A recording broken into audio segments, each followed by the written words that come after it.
तो आज शुरू करते हैं फिर से नया सेशन शुरू करते हैं हम नेट जेआरएफ यूनिट 1 का। तो जिसमें हम 2025 के प्रिपरेशन के लिए नए क्लास की शुरुआत करते हैं। इसमें हम सारे टॉपिक को कवर करेंगे, Hindi English both English lecture, और सारी चीज़ें डिस्कस करेंगे। और जो रह जाएगा उसके बारे में कमेंट करके ask answer question from me, और अगर किसी को फीडबैक और सुझाव हो तो वो भी मुझे बता सकता है। तो चलो शुरू करते हैं आज का lecture. I am doctor Anjani Kumar.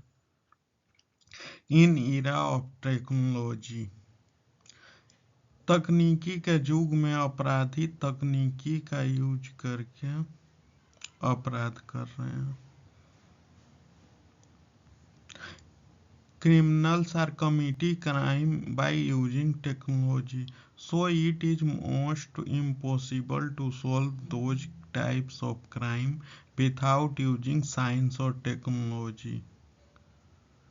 Forensic science has become an integral part of the criminal justice system by recognizing and gathering evidence from crime scene and thereafter analyzing them scientifically in the laboratory. This could help in deciding the guilt or innocence of a suspect. तो इसलिए तकनीकी के युग में अपराधी तकनीक का use करके अपराध कर रहे हैं, इसलिए विज्ञान या तकनीक का उपयोग किए बिना उन प्रकार के अपराधों को हल करना लगभग असंभव है। लेकिन फोरेंसिक साइंस अपराध स्थलों के साक्ष्यों को पहचान कर और इकट्ठा करके उनके बाद प्रयोगशाला में वैज्ञानिक रूप से उनका विश्लेषण करके आपराधिक न्याय प्रणाली का एक अभिन्न अंग बन गया है।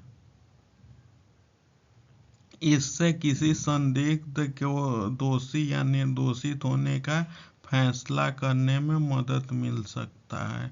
Forensic science has developed itself operated within the reality determined by the criminal justice system.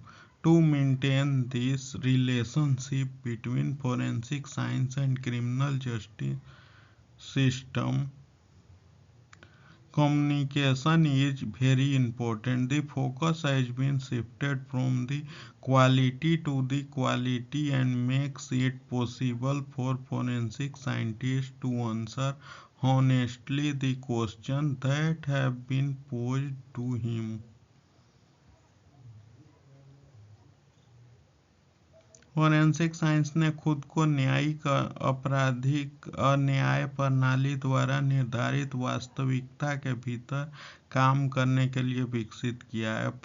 Forensic विज्ञान और आपराधिक न्याय प्रणाली के बीच इस संबंध को बनाए रखने के लिए संचार बहुत महत्वपूर्ण है। मात्रा से ध्यान घटाकर गुणवत्ता पर ध्यान केंद्रित किया जाता है, और फोरेंसिक विज्ञान के लिए उन सवालों का ईमानदारी से जवाब देना संभव हो गया है जो उसके सामने रखे गए हैं। इन परिवर्तनों को एक नई वास्तविकता में परिभाषित करने के लिए कानून और प्रणाली में सुधार की आवश्यकता है। The reforms are needed in law and legal system to define these changes in the new reality. Forensic science being a discipline that comes first in contact with different types of problem, has an important part of play in defining this reality. Forensic science एक ऐसा अनुशासन है जो विभिन्न प्रकार की समस्याओं के संपर्क से सबसे पहले आता है। इस वास्तविकता को परिभाषित करने के में इसकी महत्वपूर्ण भूमिका है। In other words, to apply the scientific method and techniques so as to help in conducting criminal investigation that will contribute to solving the legal problem। दूसरे शब्दों में वैज्ञानिक तरीकों और तकनीकों को लागू करना ताकि आपराधिक जांच करने में मदद मिल सके और जो कानूनी समस्याओं को सुलझान करने में योगदान होगा। लाइक द पैथोलॉजिस्ट, जैसे pathologist who testify the cause of death and engineer testify the cause of damage from equipment failure. और इंजीनियर अपने इक्विपमेंट मतलब उपकरण की विफलता और फायर आग और एक्सप्लोजन विस्फोट से होने वाले नुकसान के कारणों की गवाही देते हैं। Forensic science present expert testimony to the court of law. Forensic विज्ञान कानून की अदालत में विशेष गवाही पेश करते हैं।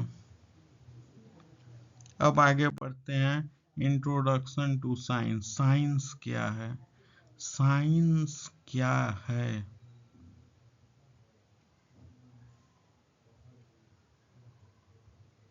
साइंस क्या है? हाँ, तो इस साइंस की परिभाषा अलग रूप से ली गई है यहाँ पे। The word science is originated from the Latin word scientia meaning knowledge. It refers to a system of acquiring knowledge and uses these observation and experimentation to explain phenomena of nature. Sometimes it becomes difficult to describe science as what public think about science and scientist is not exactly correct।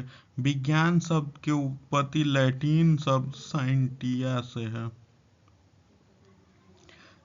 जिसका शाब्दिक अर्थ यह है कि यह ज्ञान प्राप्त करने की एक प्रणाली को संदर्भित करता है और प्रकृति की घटनाओं को समझने के लिए इन अवलोकनों और प्रयोगों का उपयोग करता है।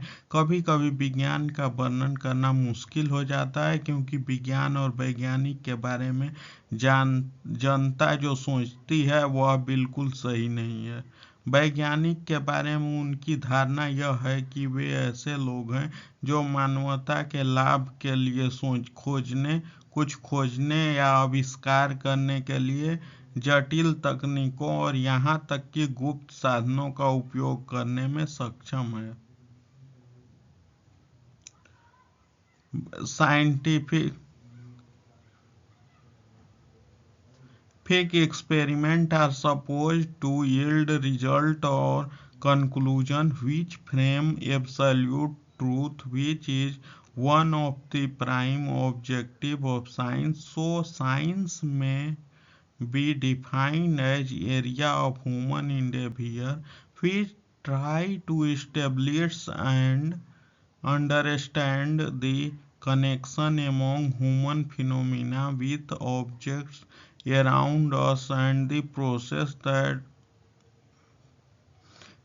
are subject to observation, measurements and experiment। मानव प्रयास। वैज्ञानिक प्रयोगों से ऐसे परिणाम और निष्कर्ष प्राप्त होने चाहिए जो पूर्ण रूप से सत्य को दर्शाते हैं, जो विज्ञान के प्रमुख उद्देश्यों में से एक है। इसलिए विज्ञान को मानव प्रयास के क्षेत्र के रूप में परिभाषित किया जा सकता है और जो मानवीय घटनाओं जैसे हमारे आसपास की वस्तुओं और प्रक्रियाओं के बीच संबंध को स्थापित करने और समझने की कोशिश करता है, जो अवलोकन, माप और प्रयोगों के अधीन है। It is systematically creativity which builds an organized knowledge in the form of testable explanation and prediction, or in the simple words, the type knowledge that can be rationally explain and consistently apply. It is differ from other discipline with regard to its approach, which is theoretical as well as empirical in nature. यह एक व्यवस्थित रचनात्मकता है जो परीक्षण योग्य स्पष्टीकरण और पूर्वानुमानों के रूप में ज्ञान का निर्माण आयोजन करती है। और सरल शब्द में ये कहें तो मैं उस प्रकार का ज्ञान जिसे तर्क संगत रूप से समझाया जा सकता है, लगातार लागू किया जा सकता है, अपने दृष्टिकोण के संबंध से में अन्य विषयों से अलग है, जो सैद्धांतिक होने के साथ साथ प्रकृति में अनुभव जन्य भी है।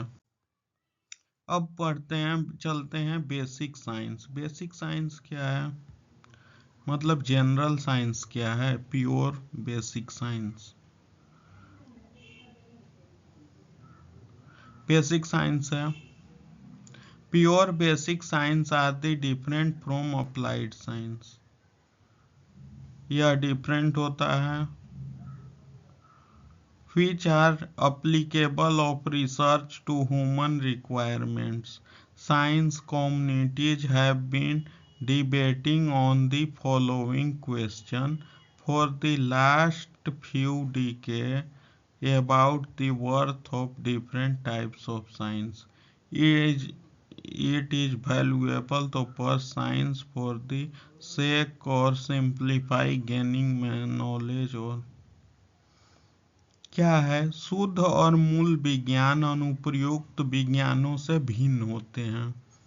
प्योर और बेसिक साइंस, ठीक है, जो मानव आवश्यकताओं के लिए अनुसंधान का अनुप्रयोग करते हैं। विज्ञान समुदाय पिछले कुछ दशकों से विभिन्न प्रकार के विज्ञानों के महत्व के बारे में निम्नलिखित प्रश्नों पर बहस कर रहे हैं। क्या केवल ज्ञान प्राप्त करने के लिए विज्ञान का अध्ययन करना मूल्यवान है, या और भी चीजों के लिए? Does this knowledge only have worth if it can be applied to solve a specific case problem to improve our lives? The question focuses on the difference between two types of science, basic and applied. क्या हम इस ज्ञान का उपयोग केवल तभी है जब इसे हमारे जीवन को बेहतर बनाने के लिए किसी विशिष्ट मामले समस्या को हल करने के लिए लागू किया जा सके? प्रश्न 2 हमारे दो प्रकार के विज्ञानों के बीच अंतर केंद्रित है। मूल और अनुपयुक्त, मतलब बेसिक मतलब मूल्य और अप्लाइड मतलब अनुप्रयुक्त। बेसिक साइंस और pure science include biological, psychological और chemical science, which are the study of the natural world or research performed solely to explain the knowledge base. इसमें क्या है, मूल विज्ञान या शुद्ध विज्ञान में जैविक, भौतिक और रासायनिक विज्ञान शामिल हैं, जो प्राकृतिक दुनिया का अध्ययन है या केवल ज्ञान के आधार पर विस्तार करने के लिए किए गए शोध हैं। Applied science refer to the discipline dealing with the arts or science or applying scientific knowledge to solve real world problem. Some of us may perceive applied science as a useful and basic science as useless. But many scientists think that a basic understanding of science is necessary before an application is developed, before applied science relies on the result generated through the basic science.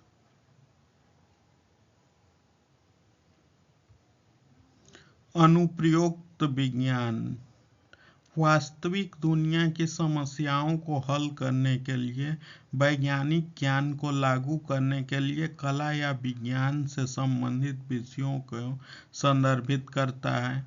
हमें में से कुछ लोग अनुप्रयुक्त विज्ञान को उपयोगी तथा मूल विज्ञान को बेकार मान सकते हैं, लेकिन कई वैज्ञानिक सोचते हैं कि किसी अनुप्रयोग को विकसित करने से पहले विज्ञान की बुनियादी समझ आवश्यकता है। क्या आवश्यकता है? समझ, थिंकिंग। इसलिए अनुप्रयुक्त विज्ञान मूल विज्ञान के माध्यम से उत्पन्न परिणामों पर निर्भर करता है। आगे बढ़ते हैं। Another category of scientist think that it is more appropriate to move on from basic science and instead to find solution to actual problem. Both appropriate are valid. It is true that there are problems that demand immediate attention. However, few solutions would be found without the help of the wide knowledge foundation generated through basic science. अब क्या है, वैज्ञानिकों की एक और श्रेणी सोचती है कि बुनियादी विज्ञान से आगे बढ़ना और इसके बजाय वास्तविक समस्याओं का समाधान खोजना अधिक उचित है। दोनों दृष्टिकोण मान्य हैं। यह सच है कि ऐसी समस्याएं हैं जो तत्काल ध्यान देने की मांग करती, इसलिए बुनियादी विज्ञान के माध्यम से उत्पन्न व्यापक ज्ञान आधार की मदद के बिना कुछ समाधान नहीं मिल पाएंगे। The following few examples show how the basic and applied science can work together to solve practical problem occurred after the discovery of DNA structure, which led of an understanding of the molecular mechanism governing DNA replication. Standard of DNA are unique in every human being, are found in our cells where they provide the instruction necessary for life. निम्नलिखित में से कुछ उदाहरण दिखते हैं। Following example देखते हैं कि कैसे बुनियादी और अनुप्रयुक्त विज्ञान डीएनए संरचना के खोज के बाद उत्पन्न व्यवहारिक समस्याओं को हल करने के लिए एक साथ काम कर रहे हैं। इसमें डीएनए प्राकृतिक को नियंत्रित करने वाले आणविक तंत्र की समझ पैदा हुई। During the DNA replication, it makes new copy of itself shortly before a cell division takes place. To understand the mechanism of DNA replication, scientists develop a laboratory technique that is now used to identify genetic disease, pinpoint individuals who were present at a crime scene, and also help in solving paternity-maternity dispute. Without basic science, it is unlikely that applied science would exist. DNA प्रतिकृति के दौरान यह कोशिका विभाजन होने से कुछ समय पहले ही अपनी नई प्रतियां बनाता है। डीएनए प्रतिकृति के तंत्र को समझने के लिए वैज्ञानिकों ने एक प्रयोगशाला तकनीक विकसित किया, जिसका उपयोग अब आनुवंशिक रोग की पहचान, अपराध स्थल पर मौजूद व्यक्तियों की पहचान करने और पितृत्व, मातृत्व, मैटरनिटी पैटर्निटी डिस्प्यूट, अपराध विवाद को सुलझाने के लिए भी किया जाता है। बुनियादी विज्ञान के बिना यह असंभव है कि अनुप्रयुक्त विज्ञान मौजूद होगा। आगे बढ़ते हैं। Similar another example of the link between basic and applied research is the human genome project. यह ह्यूमन जीनोम प्रोजेक्ट के बारे में है। ये स्टडी हुई, इसमें क्या हुआ था कि ये स्टडी करी गई थी ह्यूमन जीनोम के बारे में। ये study of which each human chromosome was analysed and mapped to determine the precise sequence of DNA subunits and the exact location of each gene। कौन सा जीन कहाँ पे होता है उसकी एग्जैक्ट लोकेशन मैप किया गया। इस तरह अब डिटेल में बढ़ते हैं। इस तरह सिमिलरली इसी तरह बुनियादी और प्रयुक्त अनुसंधान के बीच संबंध का एक और उदाहरण मानव जीनोम परियोजना से है। यह एक ऐसा अध्ययन जिसमें प्रत्येक मानव गुणसूत्र का विश्लेषण किया गया और डीएनए सब यूनिट के सटीक अनुक्रम और प्रत्येक जीन के सटीक स्थान को नियंत्रित करने के लिए मैप किया गया। As the gene, the basic unit hereditary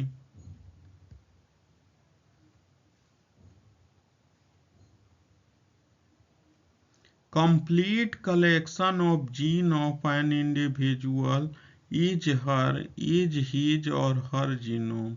To have a better understanding of human chromosome, there is a need to study other less complex organization।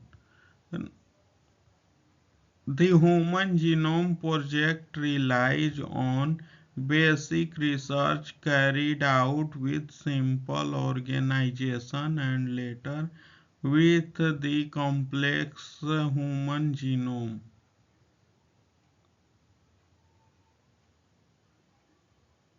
क्योंकि जीन की आनुवंशिकता की मूल इकाई है जिसे किसी व्यक्ति के जीन का पूरा संग्रह उसका जीनोम होता है। मानव गुणसूत्रों की बेहतर समझ के लिए अन्य कम जटिल जीवों का अध्ययन करने की आवश्यकता है। मानव जीनोम परियोजना सरल जीवों और बाद में जटिल मानव जीनोम के साथ किए गए बुनियादी शोध पर निर्भर थी। The data so generated eventually become important to achieve the end goal of applied research in the form of finding cures and early diagnosis for genetically related disease। इस प्रकार उत्पन्न हुआ डाटा अनंत आनुवंशिक रूप से संबंधित बीमारियों के इलाज के लिए और प्रारंभिक निदान खोजने के लिए अनुप्रयुक्त अनुसंधान के अंतिम लक्ष्य को प्राप्त करने के लिए महत्वपूर्ण हो जाता है।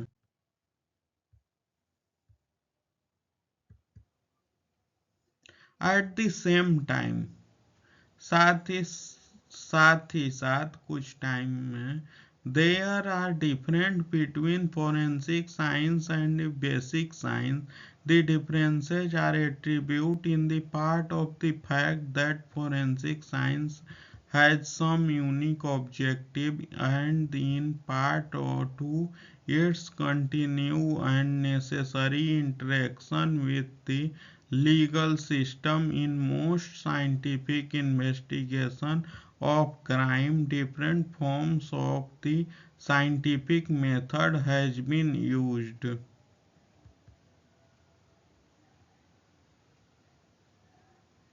Forensic science basically the application of the scientific method and techniques of sciences such as physics, chemistry and biology to matter of law, which includes a variety of different activities and specialties। साथ ही साथ forensic विज्ञान और बुनियादी विज्ञान के बीच में अंतर भी है।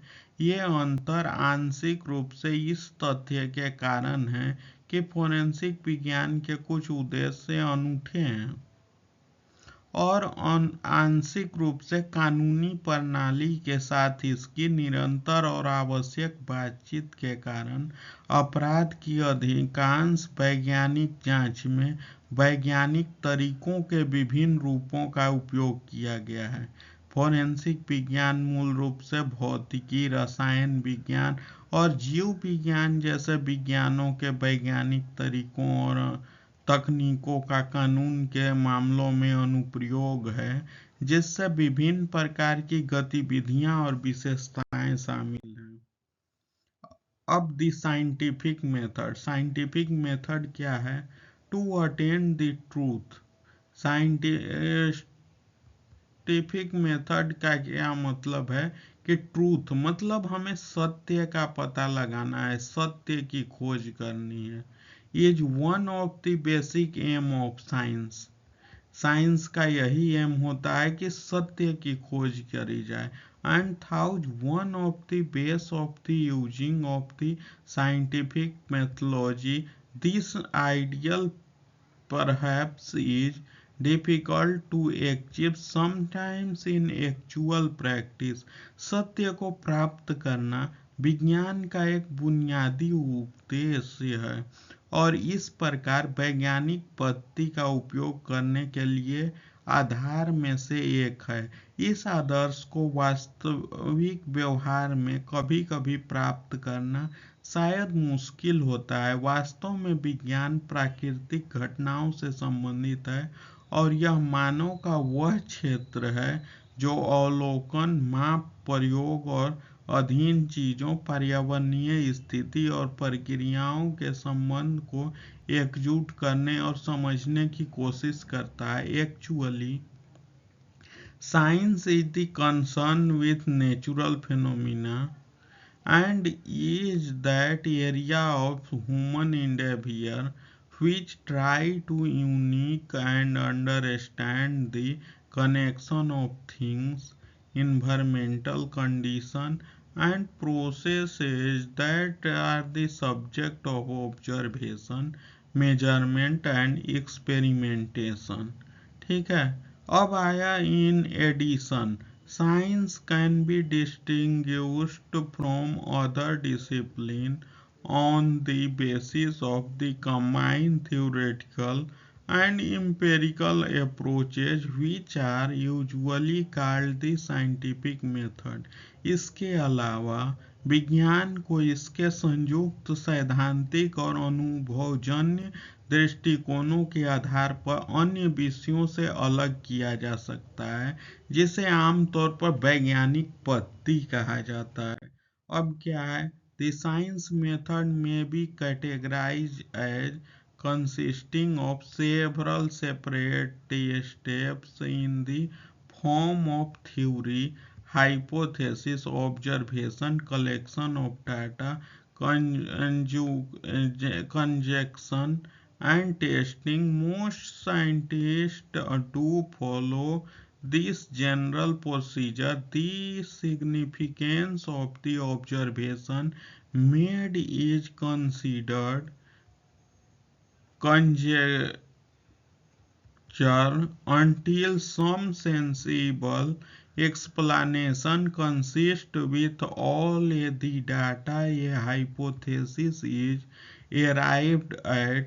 Experiments are designed in such a way to test the hypothesis, are then conceived and carry out। The new data thus obtained are used to refine the primary hypothesis of, if necessary, a modified hypothesis which has been verified by a good deal or rigor। Testing may be called a theory। Sometimes theory which have been extensively tested and verified by many scientists working independently may come out to be regarded as natural law. वैज्ञानिक पद्धति को सैद्धांतिक परिकल्पना, अवलोकन, data संग्रह, का संग्रह, अनुमान और परीक्षण के रूप में कई अलग अलग चरणों से मिलकर बनाया जाता है। अधिकांश वैज्ञानिक इस सामान्य प्रक्रिया का पालन करते हैं। किए गए अवलोकनों के महत्व पर तब तक विचार किया जाता है अनुभवमानतः जब तक कि सभी डेटा का संगत कुछ समझदार व्याख्या एक परिकल्पना नहीं आ जाती। परिकल्पना का परीक्षण करने के लिए प्रयोगों को इस तरह से डिजाइन किया जाता है। इस प्रकार प्राप्त नए डेटा का उपयोग यदि आवश्यक हो तो प्राथमिक परिकल्पना को परिष्कृत करने के लिए किया जाता है। एक संशोधित परिकल्पना जिसे काफी कठोर परीक्षण द्वारा सत्यापित किया जाता है उसे सिद्धांत कहा जाता है। कभी कभी स्वतंत्र रूप से काम करने वाले कई वैज्ञानिक द्वारा बड़े पैमाने पर परीक्षण और सत्यापन किए गए सिद्धांतों को प्राकृतिक नियम माना जा सकता है।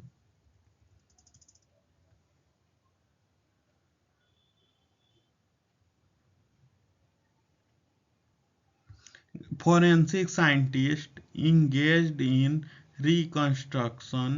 Example sequence of step of event follow the essential principle of scientific method sketched above in an attempt to reconstruct the events which look place at a crime scene.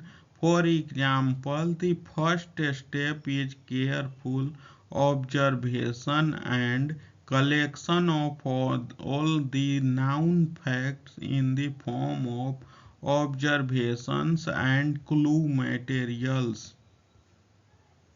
Different hypotheses can then be checked to see how well all of them relate to the facts of the case. As additional facts, they are revealed by further observation or by experimental testing. It may then become possible to arrive at a theory of what look, place and how. घटनाओं के पुनर्निर्माण यानी चरणों के अनुक्रम में लगे forensic वैज्ञानिक ऊपर बताए गए वैज्ञानिक पद्धति के लिए आवश्यक सिद्धांतों का पालन करते हैं।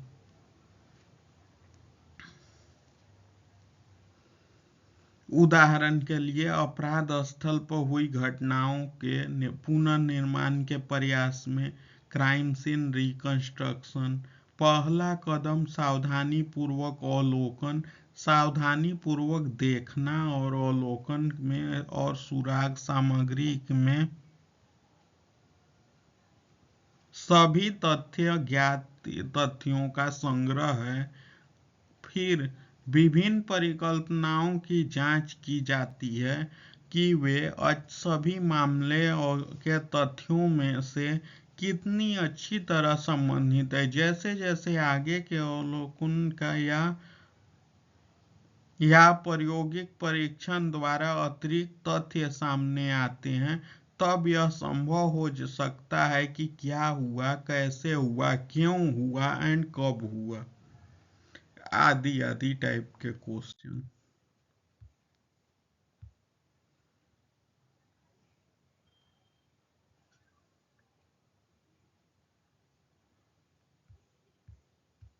The scientific method are not a strict set of rules by which all scientists proceeds. Rather, this is a particular way of going further to gather information about the natural world of attempting to organize it and understand it. Elements of both inductive and deductive logic are used while applying the scientific method. Deductive logic क्या है? इन deductive logics और reasoning links promises with conclusions. If all promises are true, the terms are clear and follow the rules of deductive logic. Then the conclusion reached are valid. Consider the following example of deductive logic. The red pigment carrier of oxygen in the blood of all mammals in hemoglobin.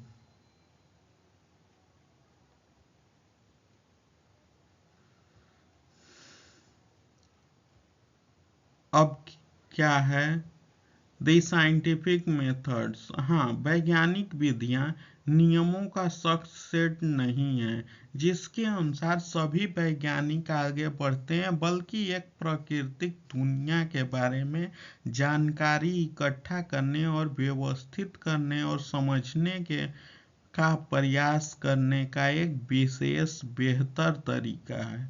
वैज्ञानिक विधियों को लागू करते समय अवगमनात्मक और निगमनात्मक तर्क दोनों के तत्वों का उपयोग किया जाता है, जैसे डिडक्टिव लॉजिक।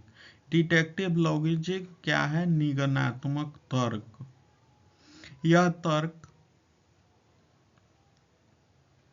निगमनात्मक तर्क या तर्क में आधारों को निष्कर्षों से जोड़ा जाता है। यदि सभी आधार सत्य हैं, अर्थें स्पष्ट हैं और निगमनात्मक तर्क के नियमों का पालन करते हैं तो निष्कर्ष मान्य है।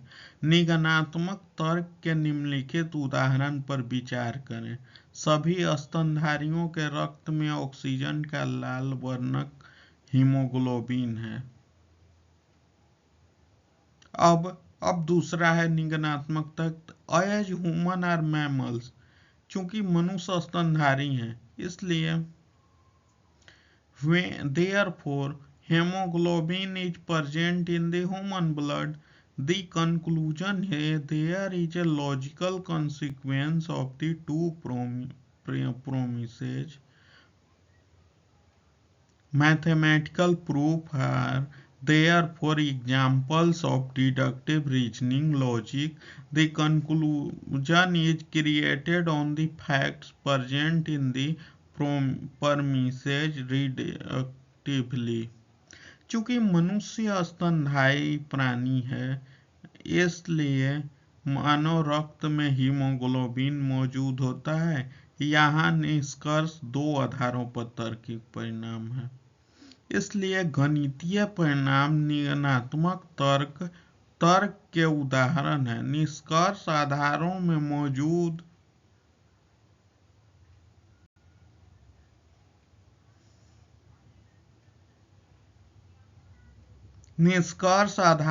मौजूद तथ्यों के आधार पर बनाया जाता है।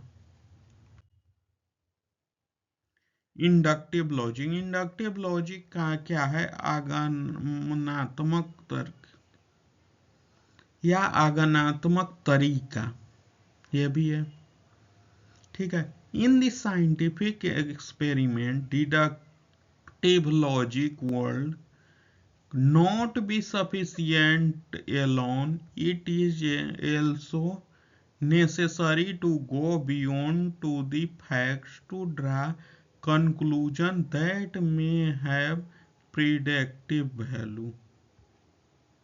ठीक है।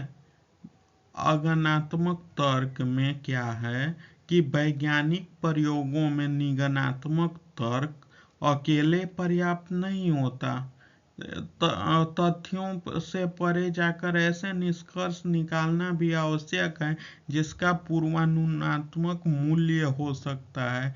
जैसे पूर्वानुमानात्मक मूल्य यह हुआ कि किसी एस्ट्रोलॉजर ने ये कह दिया कि दुनिया खत्म हो रही है, खत्म कुछ तो हुआ नहीं, तो उस टाइप की लॉजिक है। This type of reasoning is known as inductive reasoning और logic, which leads to the development of hypothesis. The conclusion drawn has not been proved to be true. Although in some cases it may be regarded as true from a practical point of view. इस प्रकार के तर्क को अगनात्मक तर्क या तर्क के रूप में जाना जाता है, जो परिकल्पनाओं के विकास की ओर ले जाता है। परिकल्पनाएं क्या हैं?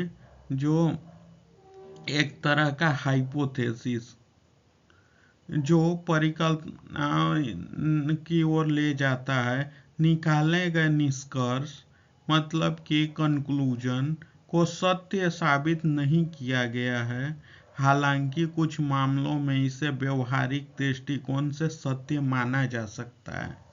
अगर लॉजिक फिट बैठ जाए या उसको प्रूफ हो रहा है कि सत्य है तो माना जा सकता है, लेकिन वैसे नहीं माना जाता। एक निष्कर्ष एक विशाल अनुभव पर आधारित हो सकता है जिसके गलत होने की संभावना नहीं है। एक कंक्लूजन में भी based on the hug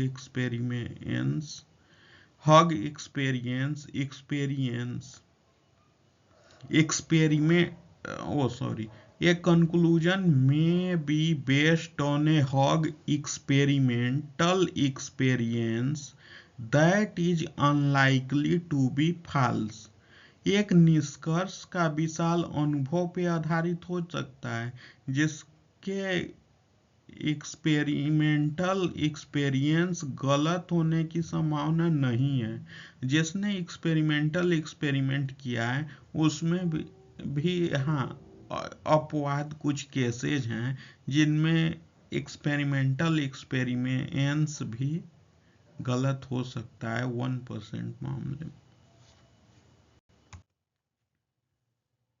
For example, that fingerprint are individual, but this has never been rigorously proved. The conclusion is reached through inductive logic, and it has been upon observation of the millions of scientists. The reasoning behind the conclusion runs are as follow. क्या है?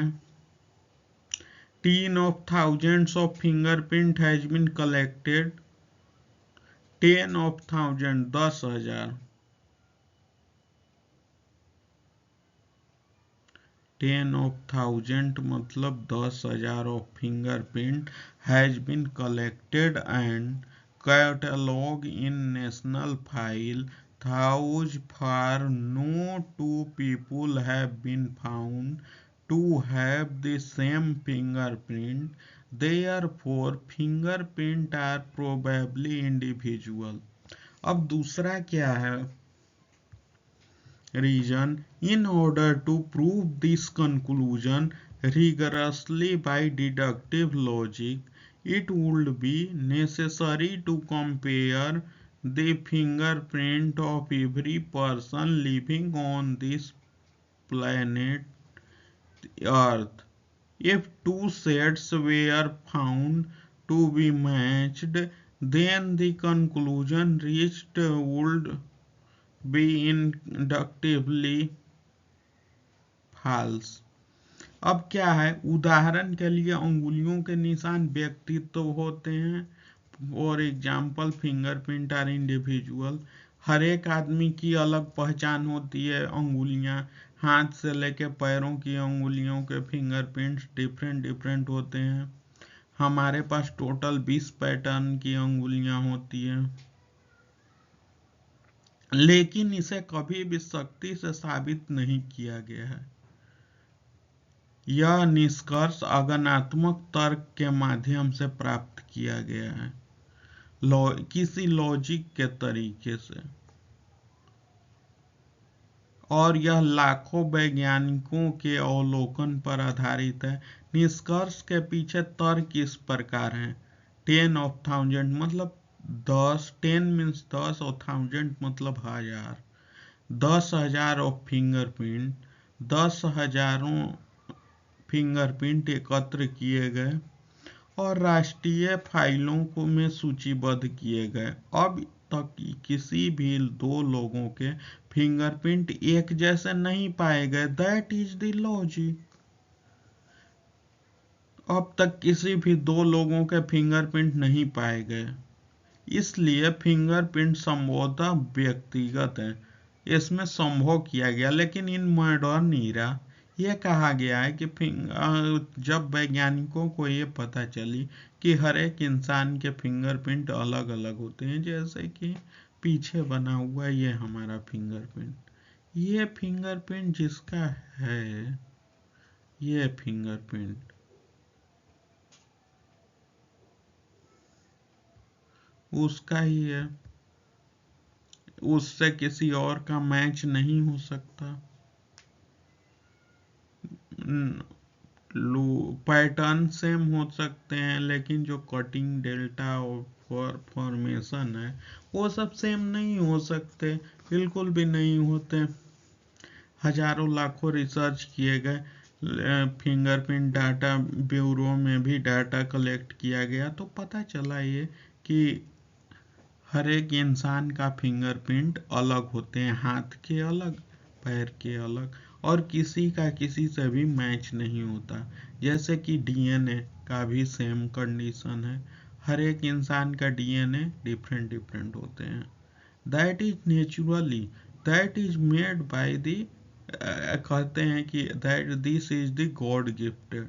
तो this identity is the God gifted identity by the nature.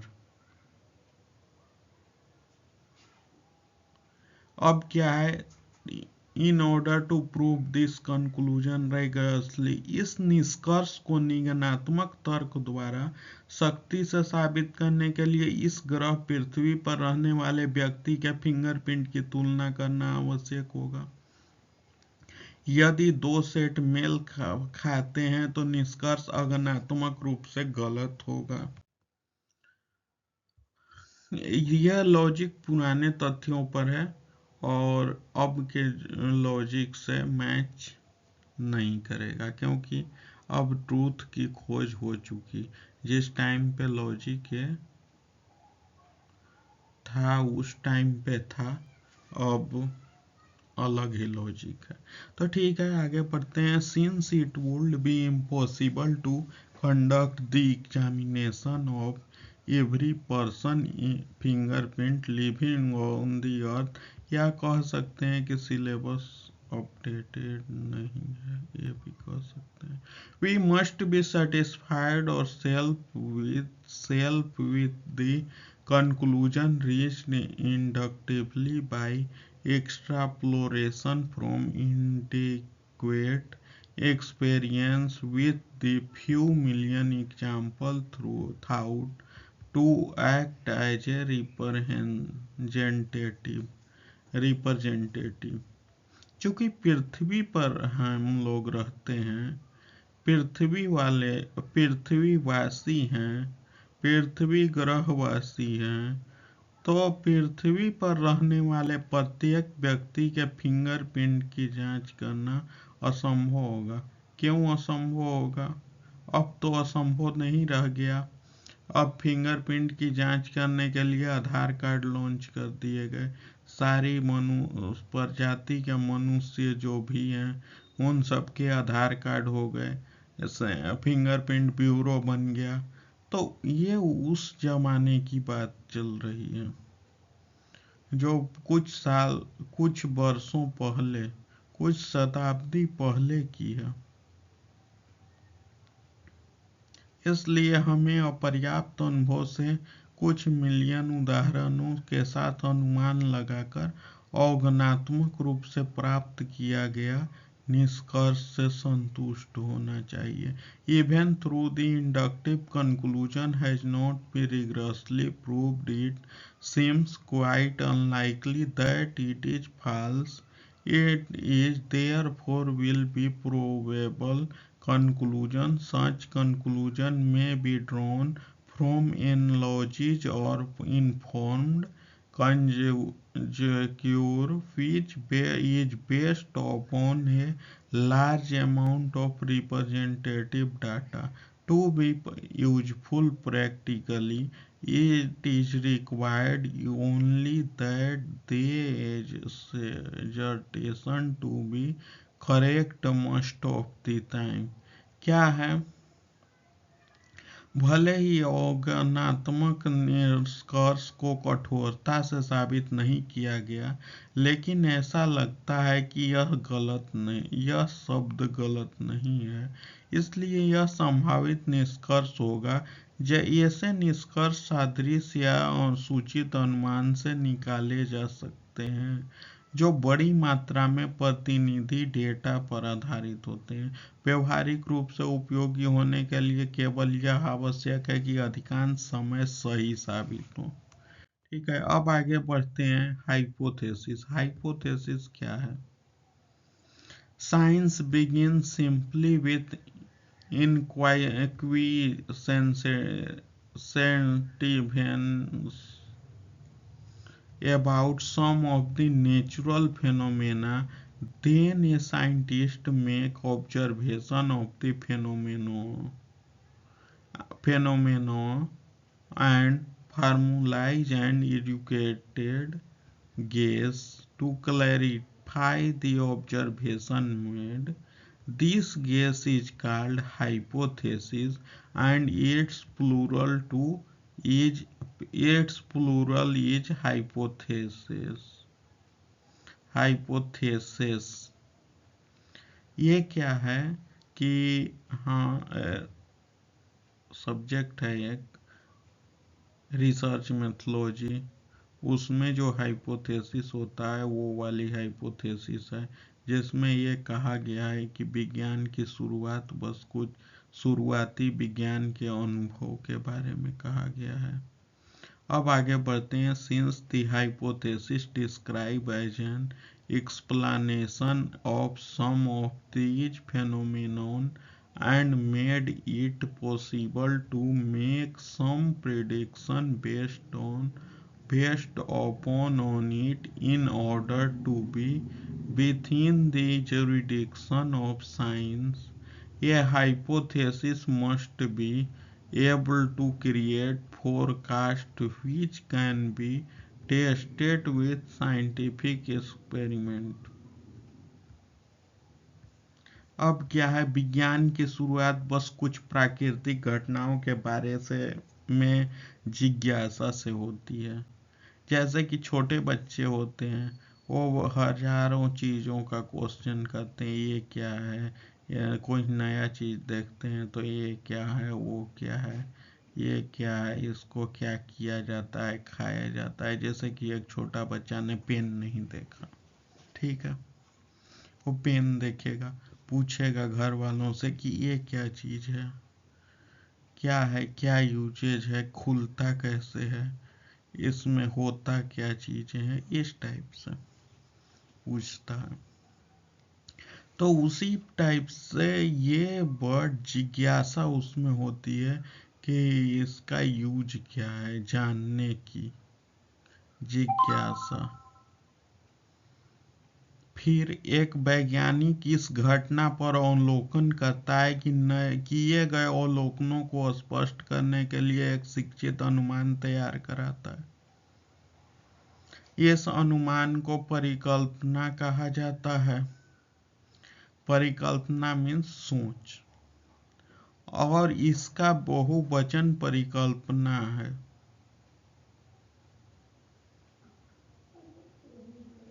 चूंकि परिकल्पना इनमें से कुछ घटनाओं के लिए स्पष्टीकरण का वर्णन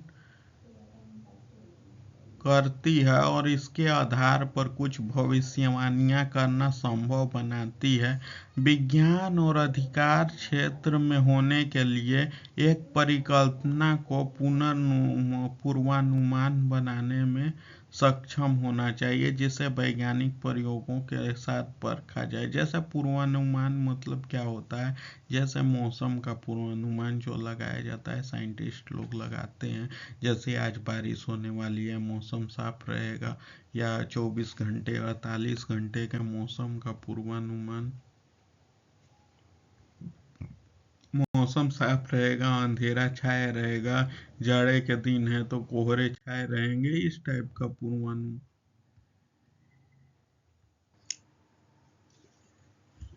Hypothesis or theory remain outside the realm of science, which are not subject to scientific experimental testing.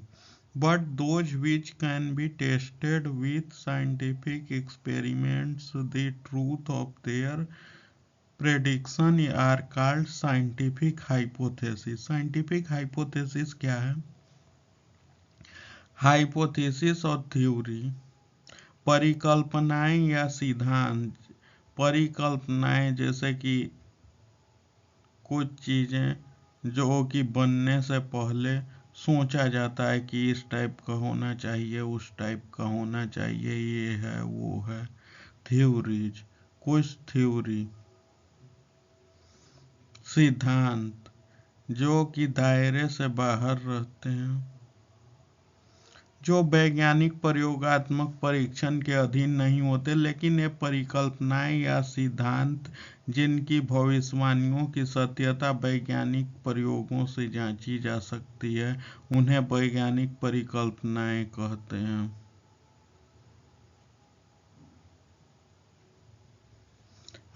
यहाँ पे हाइपोथेसिस वो चीज है जैसे कि कोई घोस्ट जिसको देखा तो किसी ने नहीं होता, बट फिर भी यहाँ घोस्ट कहे जाते हैं।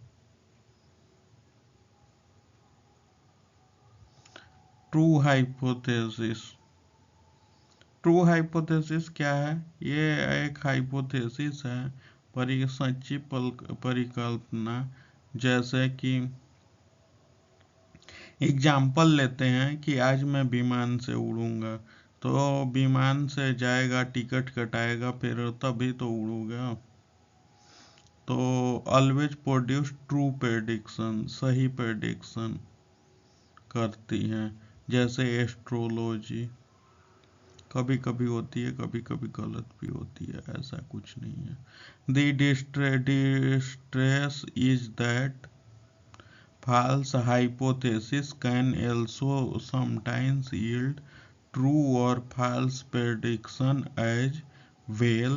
Therefore, scientific experiments which prove that a prediction is true do not currently demonstrate that the hypothesis from which the prediction was derived is true.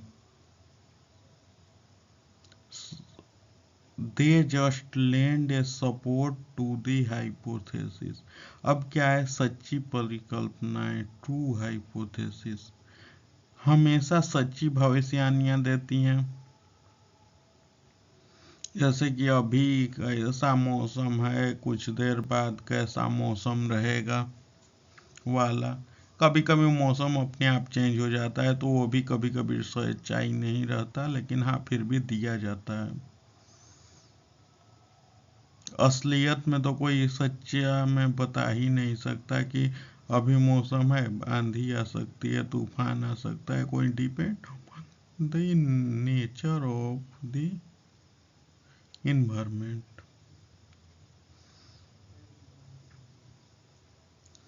सर्दी हवाओं का झोंका कब कहीं से भी आ सकता है, तो रुख और हवाएं, उससे मौसम का अंदाजा लगाया जाता है।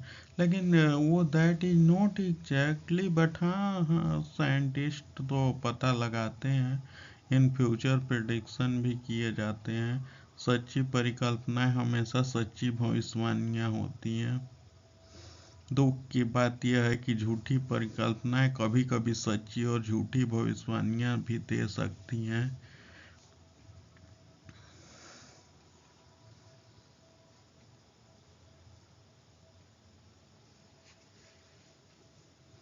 दोनों हो गया। इसलिए वैज्ञानिक प्रयोग जो यह साबित करते हैं कि कोई भविष्यवाणी सच है, निश्चित रूप से यह प्रदर्शित नहीं करते कि जिस परिकल्पना से भविष्यवाणी निकाली गई है वह सच है।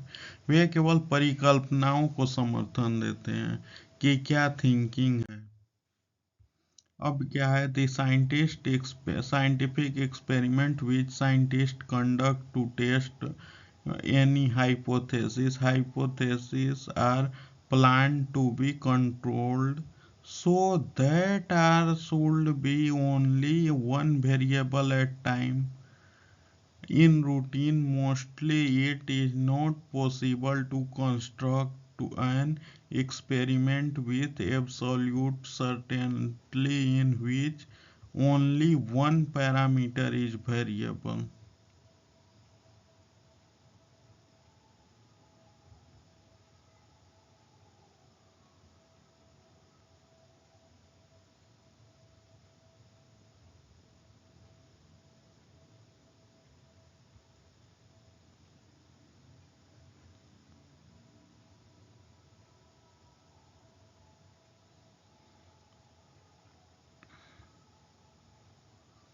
Unrecognized variable to influence the experimental result. Many difficult experiments need to be conducted on a particular issue or a question to find the truthfulness or falseness of a hypothesis, as many different predictions are tested over the course of time. If a hypothesis leads to a prediction that is sound experimentally to be false, the hypothesis has to be modified or changed altogether. So many hypotheses are altered over the course of the time. As number of experiment is conducted to test their rationality and relationality दोनों होते हैं। तो अपरिचित चर प्रयोगात्मक परिणामों को प्रभावित करते हैं। किसी परिकल्पना की सत्यता असत्यता का पता लगाने के लिए किसी विशेष मुद्दे या प्रश्न पर कई बार अलग अलग प्रयोग किए जाने चाहिए, क्योंकि समय के साथ साथ कई अलग अलग भविष्यवाणियों का परीक्षण किया जाता है। यदि कोई परिकल्पना ऐसे किसी भविष्यवाणी की ओर ले जाता है जो प्रयोगात्मक रूप से झूठी साबित होती है, तो परिकल्पना को पूरी तरह संशोधित या बदलना पड़ता है। इसलिए समय के साथ परिकल्पनाओं को बदला जाता है, क्योंकि उनकी तर्कसंगतता का परीक्षण करने के लिए कई प्रयोग किए जाते हैं। अब आगे बढ़ते हैं। आफ्टर मॉडिफिकेशन और alteration, hypothesis scientific guess get closer to be reality because of this self-testing and experimental in nature. Scientific knowledge is always keep transforming. There is no surely that yesterday truth will remain the same as tomorrow. A hypothesis which has been extensively tested and which generates a large number of true predictions is often called a theory. Even the words hypothesis and theory are regularly used synonymously, but a scientific hypothesis may not the same as a scientific theory. The scientific knowledge exists at a particular time, present the best explanation of natural phenomena which has been formulated up to that time. It is not possible to know how to choose to how close to the real truth. Scientific knowledge at any particular time. The history of science has educated us to be skeptical about everything whatsoever we think is true. क्या होता है कि संशोधन या परिवर्तन के बाद परिकल्पना वैज्ञानिक जो अनुमान है वास्तविकता के करीब पहुंच जाती है। इस आत्म परीक्षण और प्रयोगात्मक प्रकृति के कारण वैज्ञानिक ज्ञान हमेशा रूपांतरित होता रहता है। इस बात की कोई गारंटी नहीं है कि कल का सच कल जैसा ही रहेगा। एक परिकल्पना जिसका व्यापक रूप से परीक्षण किया गया है और जो बड़ी संख्या में सच्ची भविष्यवाणियां उत्पन्न करती हैं उसे अक्सर सिद्धांत कहा जाता है। जैसे आर्किमिडीज सिद्धांत हो गया। यहाँ तक कि परिकल्पना और सिद्धांत शब्द भी अक्सर समानार्थी रूप से उपयोग किए जाते हैं, लेकिन ग्रेविटी वाला सिद्धांत भी हो गया। लेकिन एक वैज्ञानिक परिकल्पना एक वैज्ञानिक सिद्धांत के समान नहीं हो सकती। एक विशेष समय पर मौजूद वैज्ञानिक ज्ञान उस समय तक की तैयार की गई प्राकृतिक घटनाओं की सबसे अच्छी व्याख्या प्रस्तुत करता है। यह जानना संभव नहीं है कि किसी विशेष समय पर वैज्ञानिक जांच वास्तविक सत्य के कितने करीब है। विज्ञान ने इतिहास ने हमें हर उस चीज के बारे में संदेह करना सिखाया है जिसे हम सच मानते हैं। इन forensic analysis, a result or conclusion made are scientific, has become accustomed to believe that the result must be right. Result right होने चाहिए। आगे बढ़ते हैं। Since the 14th century, 14वीं शताब्दी, scientific evidence has posted strong challenges for the law and the legal system of that time and always had an uneasy association. These challenges arise because of the fundamental differences between the scientific and legal procedure. The legal system embraces the adversary process to attain truth for the ultimate purpose of attaining an authoritative, final, just, and socially acceptable resolution of dispute. Thus, law has fixed standards and seeks to define how public and private relations should function. इसमें क्या है कि forensic विश्लेषण से प्राप्त परिणाम या निष्कर्ष वैज्ञानिक होते हैं। जनता यह मानने की आदी हो गई है कि परिणाम सही होने चाहिए। 14वीं शताब्दी से वैज्ञानिक साक्ष्यों ने उस समय के कानून और कानून व्यवस्था के लिए कड़ी चुनौतियां पेश की है।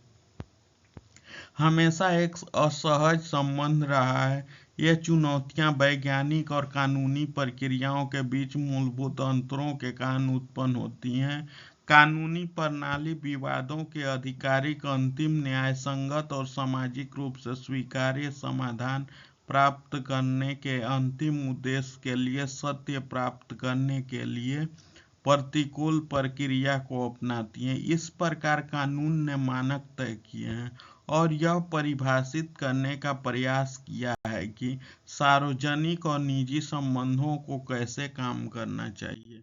अगला है in contrast to law of vision या laws vision of truth. However, science embraces an empirical analysis is discovered. Truth has found in certifiable facts. Thus, science does not define how the universal should be, but rather describes how it actually is, making it more descriptive. हालांकि सत्य के बारे में कानून की दृष्टि के विपरीत विज्ञान प्रमाणित तथ्यों में पाए जाने वाले सत्य की खोज के लिए अनुभवजन्य विश्लेषण को अपनाता है।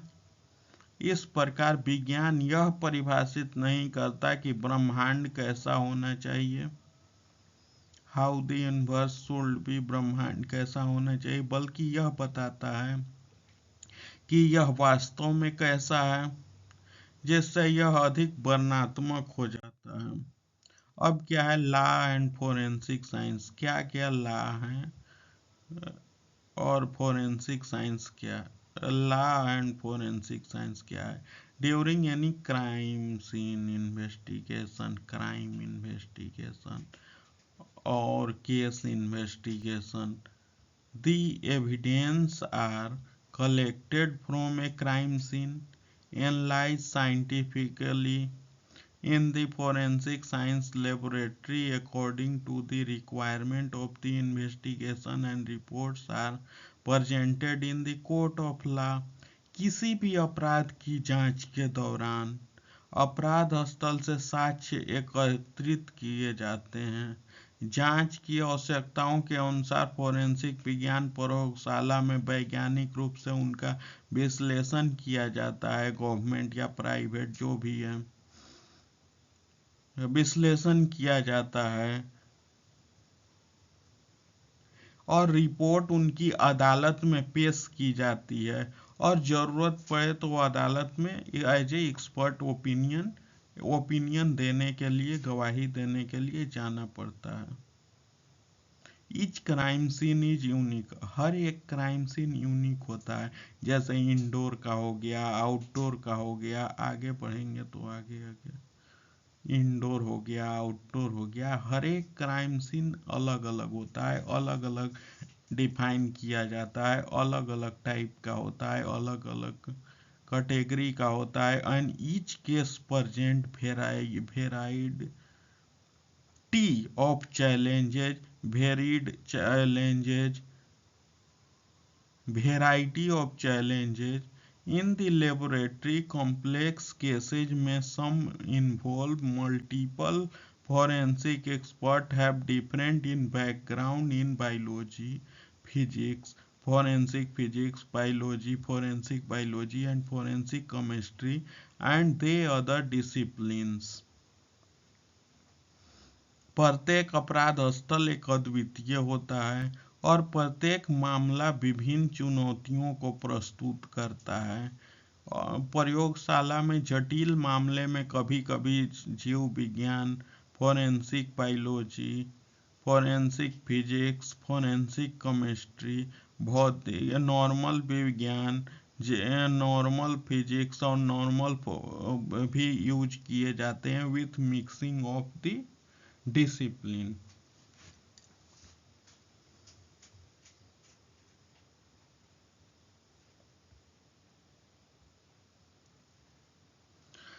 These forensic scientists analyze evidence separately in particular case। For example, one of the forensic examiner might be developing a latent fingerprint. Forensic biologist might be comparing hair and other fiber by using a microscope, and another might be identifying a white powder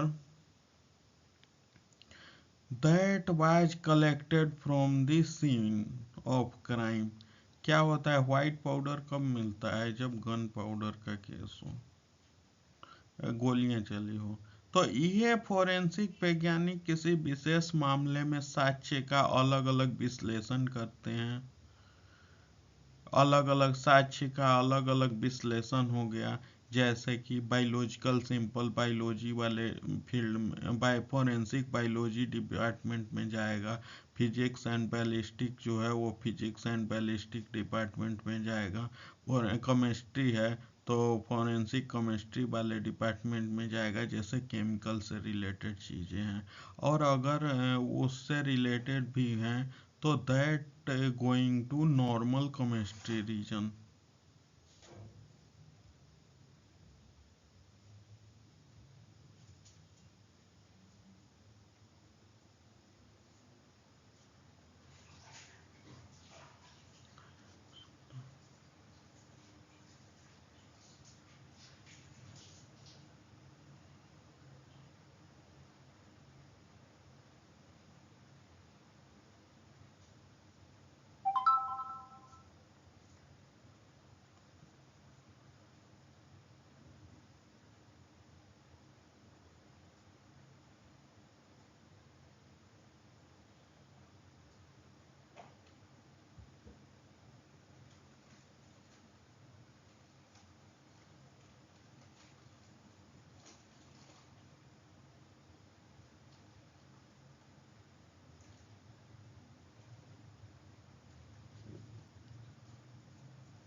forensic जीव विज्ञानी microscope का उपयोग करके forensic biologist forensic जीव विज्ञानी बाल का उपयोग करके बाल और अन्य तंतुओं की तुलना करता है, और दूसरा घटना स्थल से क्राइम सीन वाला घटना स्थल से एकत्र किए गए सफेद पाउडर की पहचान कर सकता है। The investigation will then combine all of the examiner's objective result to interpret and build a case. इसके बाद जांचकर्ता में एक मामले की व्याख्या और निर्माण करने के लिए परीक्षकों के सभी वस्तुनिष्ठ परिणामों को मिला के और जो केस होते हैं उसमें डिटेल्स बिल्ड करते हैं, और इसको केस भी बिल्ड करना कहते हैं। अब now it is duty of both scientist and court to ensure that maximum efforts should be made to ensure that the jury must understand the competitiveness, complexes and limitation of any science presented to the team. The scientist must be able to convey the complex subject in as much simpler as way as possible. Only then the liar and judges can appreciate the value of scientifically analyzed physical evidences and reach to the secure and informed decision. अब क्या है, हम अब सुनिश्चित ये करना यह सुनिश्चित करना वैज्ञानिक और न्यायालय दोनों का कर्तव्य है कि जूरी मतलब जज जो उनके सामने प्रस्तुत किसी भी विज्ञान की क्षमता सीमाओं को समझने के लिए अधिकतम प्रयास जो किए गए हैं या किए जाने चाहिए, वैज्ञानिकों को जटिल विषय को यथार्थ संभव सरल तरीके से व्यक्त करने में सक्षम होना चाहिए।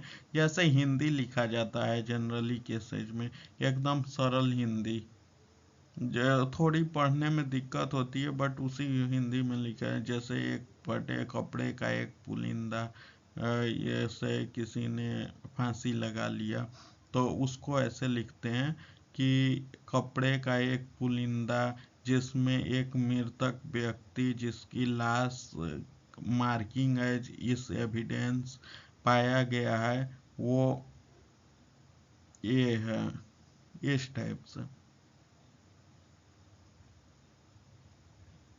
उसके गर्दन पर 2 निशान या 3 निशान हैं पाए गए हैं।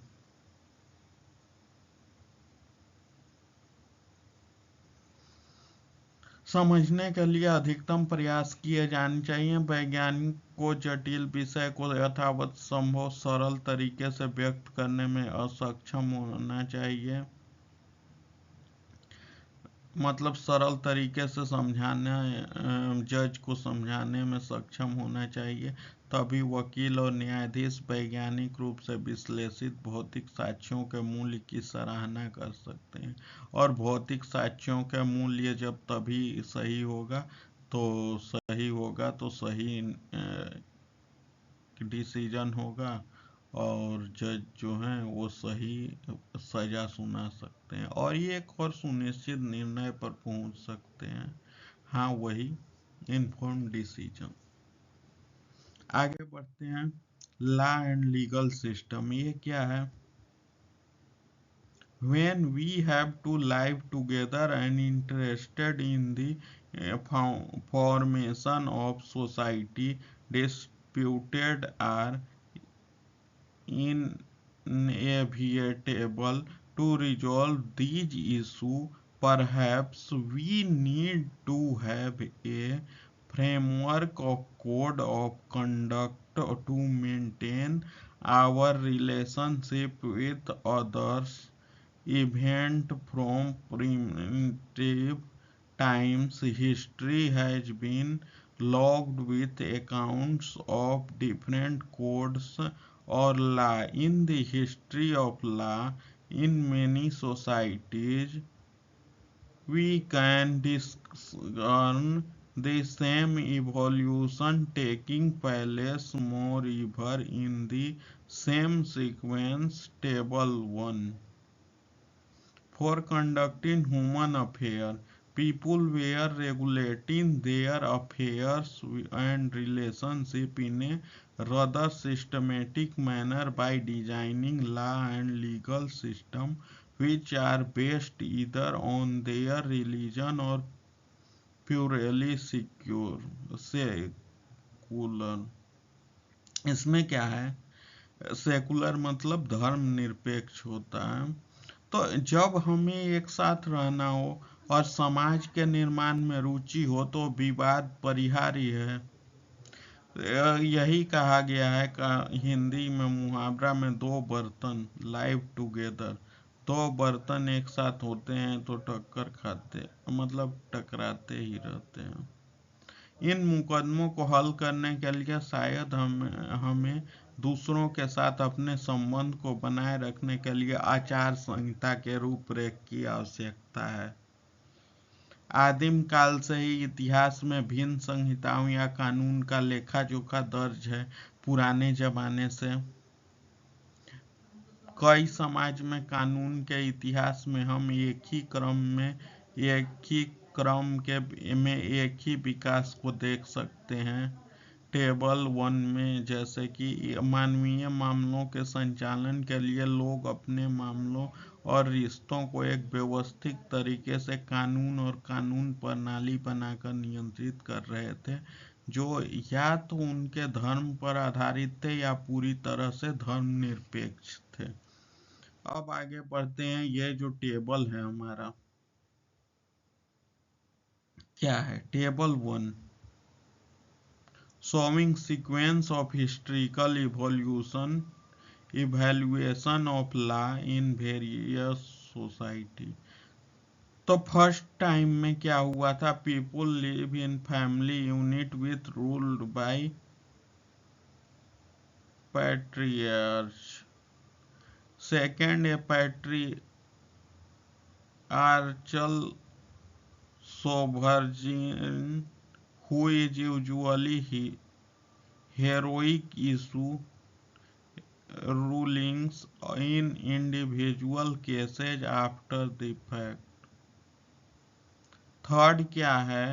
customary law grow up from the sovereign's rulings। Fourth क्या है? Legal code is created. This code bear on relationship between families or between the patriarch of the family। Fifth, the code begins to bear on individual rather than family। Sixth, more relationships are defined by contracts। Example, a movement from status to contract। Contract का मतलब वही contract जो होता है जो कुछ time के लिए कहीं जॉब करने के लिए, जैसे टेम्पोररी जॉब जो होते हैं ना, वो 6 मंथ या 1 ईयर होते हैं, तो उन चीज़ों के लिए कॉन्ट्रैक्ट का यूज किया जाता है, वही contract. Presently, we are accommodated to a legal system with voluminous code and well-defined producer for contracts। Many of these methods mentioned in Table 1 do not sound like much of a legal system to normal ear, but for most of the existence of humans, the following are the system they lived under: क्या है, वर्तमान में हम अनुबंधों के लिए बहुत बड़ी संहिताओं और अच्छी तरह से परिभाषित प्रक्रियाओं वाली कानून प्रणाली के आदी हो चुके हैं। इनमें से कई तालिका 1 में उल्लेखित है जो सामान्य कान को कानूनी प्रणाली की तरह नहीं लगते, लेकिन मनुष्यों के अस्तित्व के अधिकांश समय में वे निम्नलिखित प्रणालियों के तहत रहते थे। दी पैट्रियार्च, ये क्या चीज है? पुराने जमाने की चीज है। In the historical evolution of law, according to the earliest ever records available and the observation of more primitive cultures, the earliest stage of development is the characterized by people living in small groups. Those groups were based on kinship and rule by the elders male।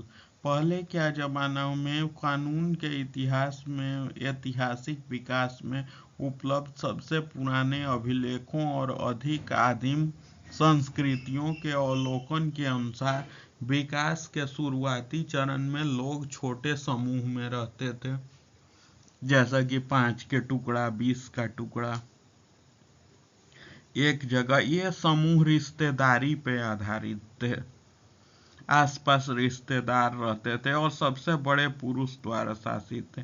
और इनके rule जो बनते थे तो घर में जो बड़े पुरुष यानी कि बुजुर्ग के द्वारा चलाए जाते थे। किडनशिप रूल बाय एल्डेस्ट मेल, जो बड़ा मेल होता था, लेडीज को नहीं दिया जाता क्योंकि इसके कारण है, आगे बताऊंगा। Mostly the rules was chosen by very strict customs of descent through the eldest son from the original ancestor.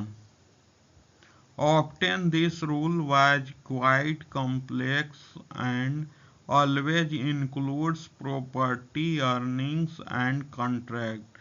This was entirely at the caprice of the patriarch, with the ruled having none of what we would think as a rights,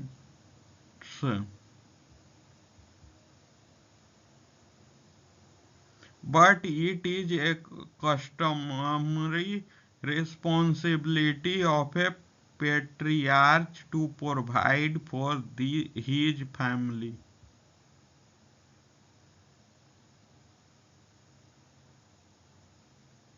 The males, after attaining the age of majority, could free themselves from the truth, the rule of their father and even start their own patriarchy।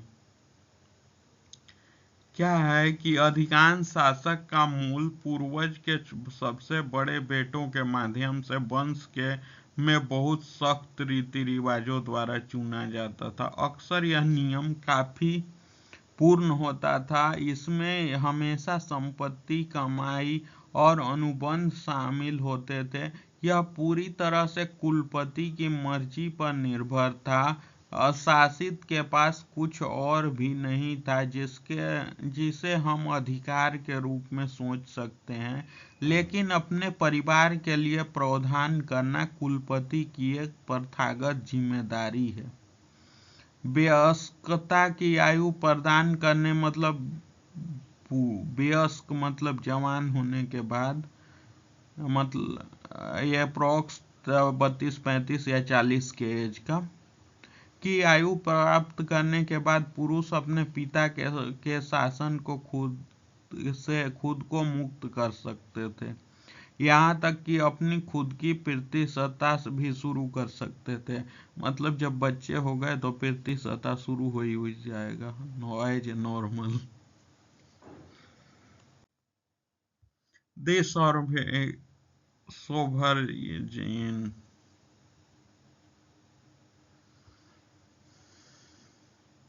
Later on, they develop on sovereign ruling over the grouping of families.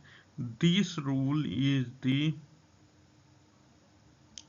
same style as the patriarch. He issues ruling after the fact and without references to any established rule.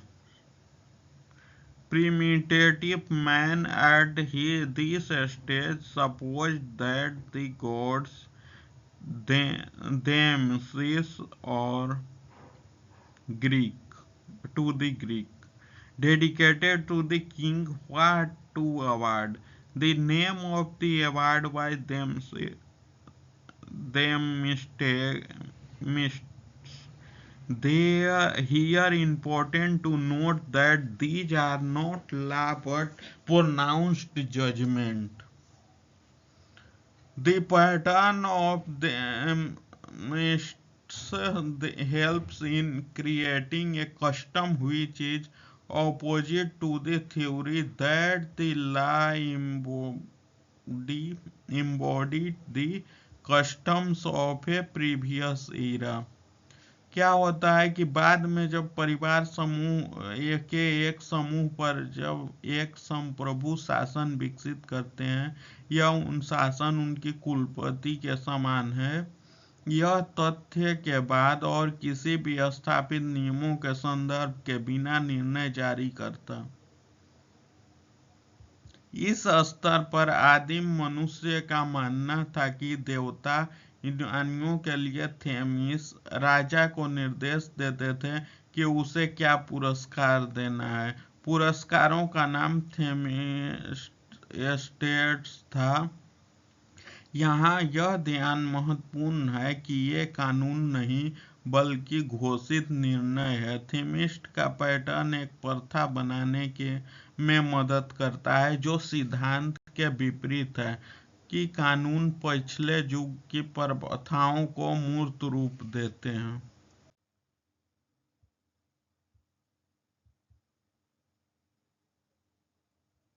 Customary law क्या है? The early kings were heroic but often feebler monarchs followed often an oligarchy would grow up around the monarch. These aristocrats mostly become the depository and administrator of the law. This was the epoch of customary law. English common law pretends to be of this type. At one time, the judges relied on rules, principles, but lawyers and the public were not fully aware about these distinctions. But today all this is based on written precedents. क्या है कि शुरुआती राजा वीर थे, लेकिन अक्सर कमजोर राजा भी आए।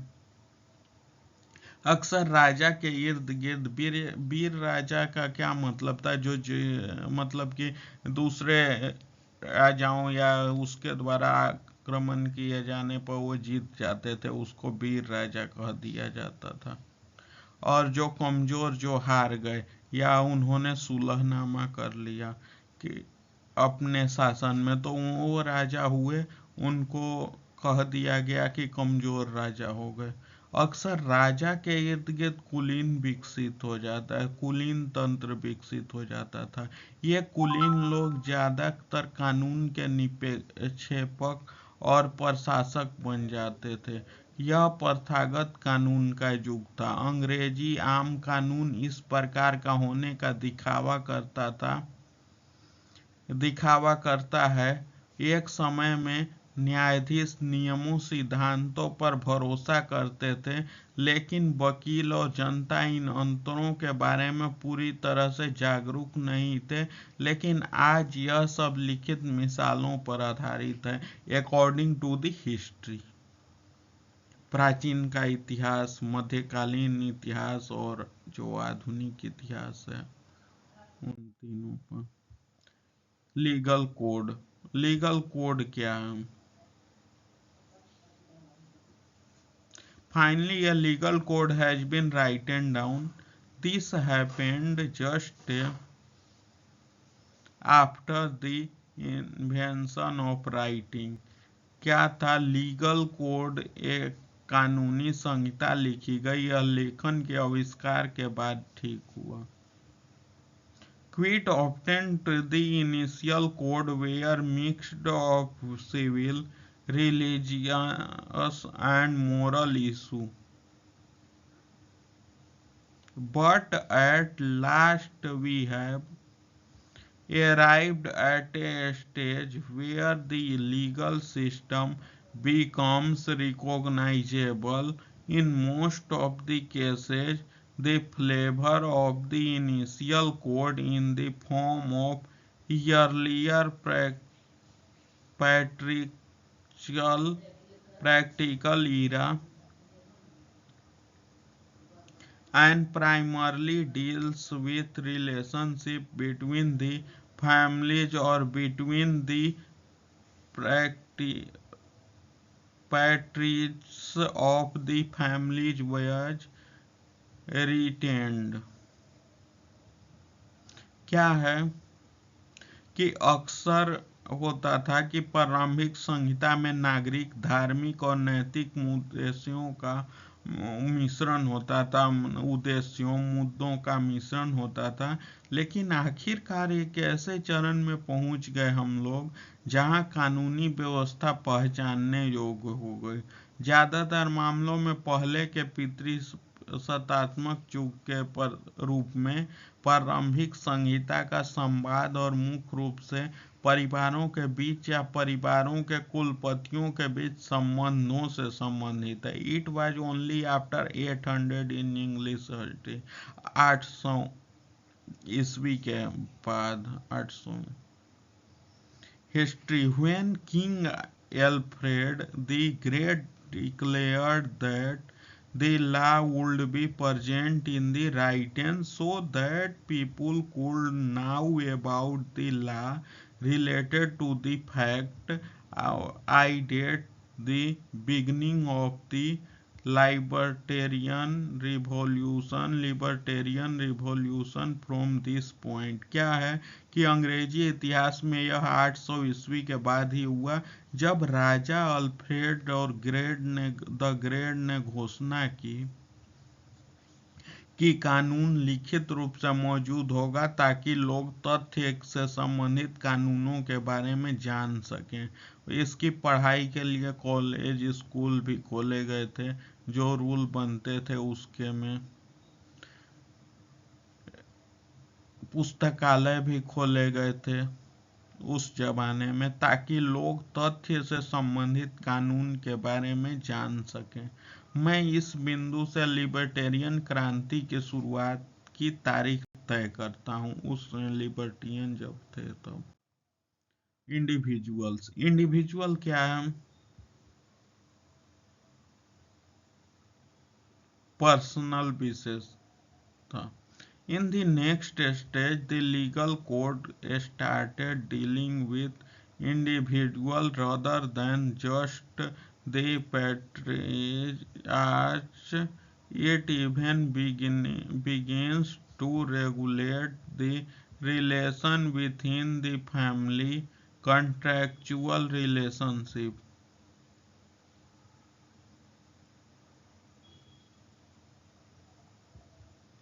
Finally, the relationship within a legal system begin to be determined more and many more contracts than by the status of the actors. The most obvious is employment which becomes a matter of contract between two parties rather than master and slave. अब क्या है, this process can be observed in historical time and is still conducting today. Now let's discuss about the present legal system which operate under many different forms of government. The law in effect at any given times are usually influenced by or derived from those of earlier period. अगले चरण में कानूनी संहिता ने केवल कुलपति की बजाय व्यक्तियों से निपटना शुरू किया। यह परिवार के भीतर संबंधों को विनियमित करना भी शुरू कर देता है। कॉन्ट्रेक्चुअल रिलेशनशिप, संबंधात्मक संबंध। अंत में यह कानूनी प्रणाली के भीतर संबंधों को अभिनेताओं की स्थिति की तुलना के अनुबंधों द्वारा अधिक से अधिक निर्धारित किया जाना शुरू हो जाता है। सबसे स्पष्ट रोजगार है जो स्वामी और दास के बजाय दो पक्षों के बीच अनुबंध का मामला बन जाता है। यह प्रक्रिया दो पक्षों के बीच का अनुबंध बन जाता है, मतलब कि यानी कि शादी। यह प्रक्रिया ऐतिहासिक समय में देखी जा सकती है और आज भी जारी है। अब आइए वर्तमान कानूनी प्रणालियों के बारे में चर्चा करें जो कई अलग अलग प्रकार की सरकारों के तहत काम करती है। किसी भी समय प्रभावी कानून आमतौर पर पहले की अवधि के कानूनों से प्रभावित होते हैं या उनसे प्राप्त होते हैं।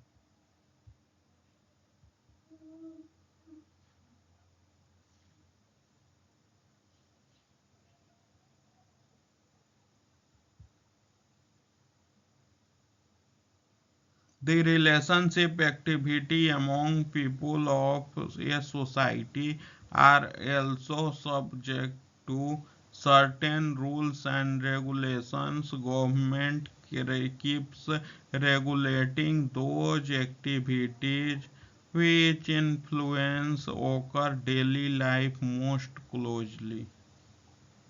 The other activity regarded as contrary or to the collective interest or to generally accepted moral code and conduct has to be barred by law.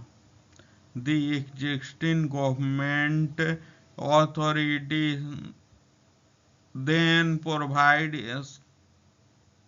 sanction against those who engage in the forbidden activities. अब क्या है, in general way criminal codes governs activities in which society as the whole has an interest, and civil court tend to manage relation among the individuals और groups. इसमें क्या है, समाज के लोगों के बीच संबंधों की गतिविधियों की कुछ नियमों और विनियमों के अधीन होती है। सरकार उन गतिविधियों को नियंत्रित करती है जो हमारे दैनिक जीवन को सबसे ज़्यादा प्रभावित करते हैं। अन्य गतिविधियां जिन्हें सामूहिक हित या आमतौर पर स्वीकृत नैतिक संहिता या आचरण के विपरीत माना जाता है, उन्हें कानून द्वारा प्रतिबंधित किया भी जाता है। मौजूदा सरकार और प्राधिकरण तो उन लोगों के खिलाफ प्रतिबंध लगाता है जो निषिद्ध गतिविधियों में शामिल होता है, जैसे कि इस टाइम बिहार में दारूबंदी टाइप की गतिविधियां। सामान्य तौर पर आपराधिक संहिता उन गतिविधियों को नियंत्रित करती हैं जिसमें पूरे समाज की रुचि होती है, और नागरिक संहिता व्यक्तियों और समूह के बीच संबंधों का प्रबंधन करती है। आगे बढ़ते हैं। The distinction between criminal and civil matter. This depends upon the social and historical context of the society who has created these law. Legal structure prevalent at particular times are always reflection of particular type of society without any exception. However, the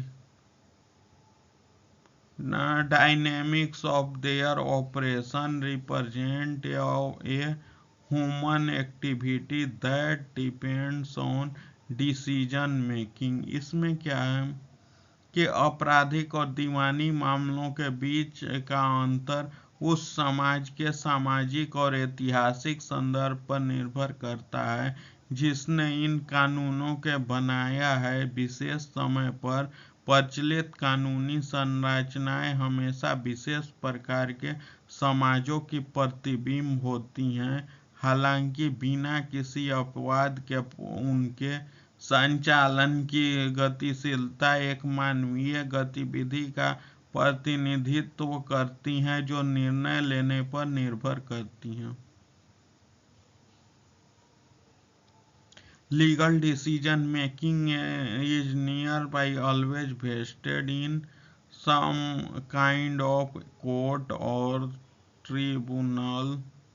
Courts and legal systems cannot anticipate every possible circumstance under which dispute will arise between people or with the state. The function of the courts or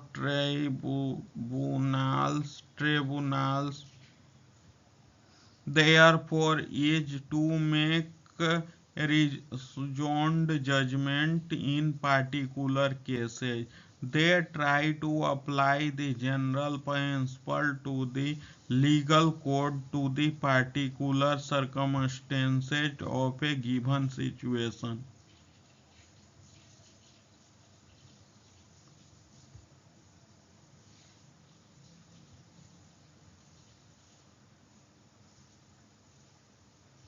आपराधिक और दीवानी मामले के बीच का अंतर उस समाज के सामाजिक और ऐतिहासिक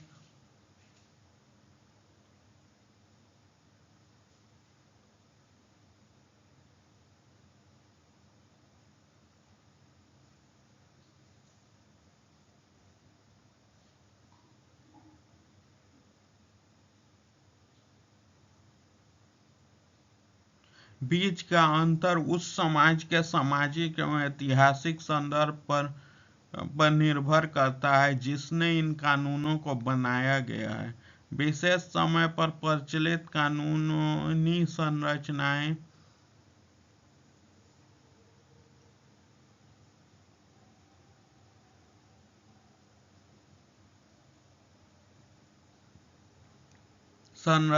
हमेशा विशेष प्रकार के समाजों का प्रतिबिंब होती है, हालांकि बिना किसी अपवाद के उनके संचालन की गतिशीलता एक मानवीय गतिविधि का प्रतिनिधित्व करती है जो निर्णय लेने पर निर्भर करती है। कानूनी निर्णय लेना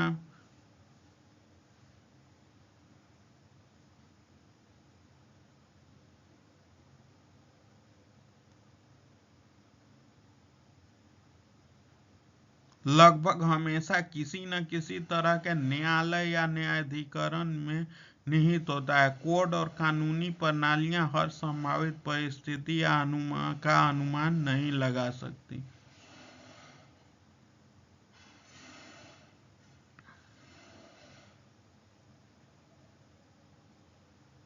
जिनके तहत लोगों के बीच या राज्य के बीच विवाद उत्पन्न होंगे। इसलिए न्यायालयों या न्यायाधिकरणों का कार्य विशेष मामलों में तर्कसंगत निर्णय लेना है। वे कानूनी संहिता के सामान्य सिद्धांतों को किसी दिए गए परिस्थिति की विशेष परिस्थितियों में लागू करने का प्रयास करते हैं।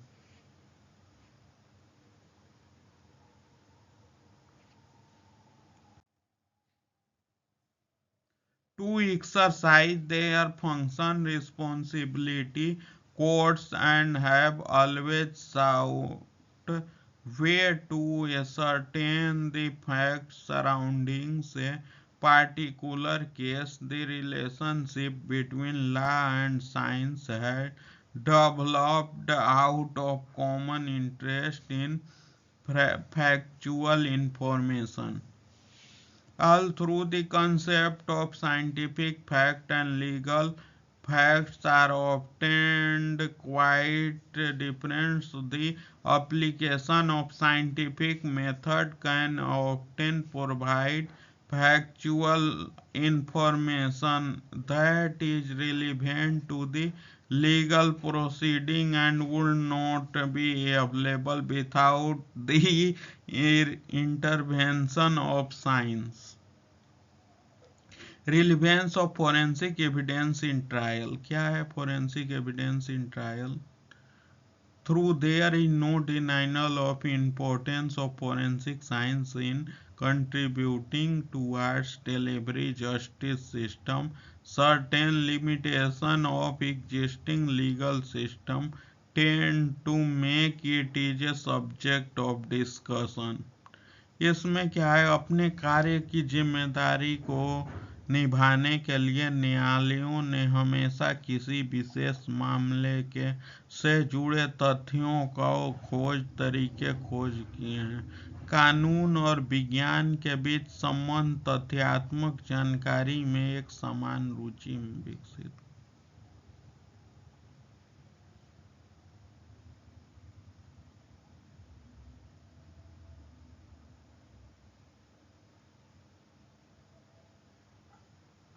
हालांकि वैज्ञानिक तथ्य और कानूनी तथ्य की अवधारणाएं अक्सर काफी भिन्न होती हैं, लेकिन वैज्ञानिक तरीकों का उपयोग अक्सर तथ्यात्मक जानकारी प्रदान कर सकता है जो कानूनी कार्यवाही के लिए प्रासंगिक है और विज्ञान के हस्तक्षेप के बिना उपलब्ध नहीं होगा।